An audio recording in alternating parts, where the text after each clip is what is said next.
तात्पर्य यह है कि उसकी दृष्टि में संसार नहीं रहेगा, प्रत्युत परमात्मा ही रहेगा, और जो कि वास्तव में है। जैसे सोने को जानने वाला मनुष्य सोना गहना दोनों ही जानता है, ऐसे ही परमात्मा तत्व को जानने वाला तत्वज्ञ महापुरुष सत्ता युक्त परमात्मा को भी जानता है और सत्ता रहित संसार को भी जानता है। असत का तो भाव विद्वान नहीं है, सत का भाव अभाव विद्वान नहीं है। तत्वदर्शी महापुरुषों को इन दोनों का ही अंत अर्थात तत्व देखा है।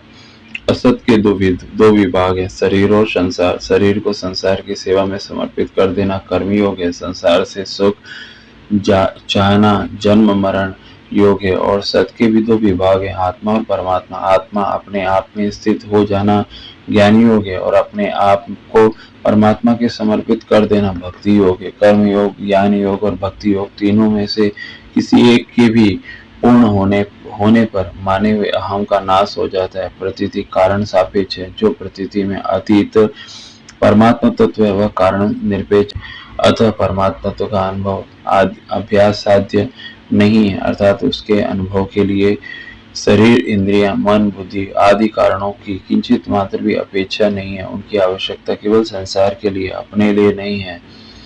और अभ्यास केवल अवस्था का परिवर्तन, एक नई अवस्था का निर्माण होता है।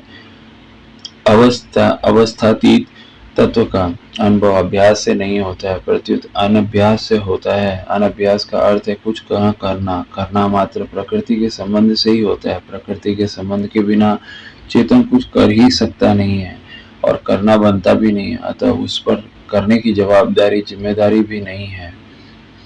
और चेतन में कर्तव्य है ही नहीं, फिर उससे क्रिया कैसे होगी। हरिओम हरिओम हरिओम हरिओम हरिओम हरिओम।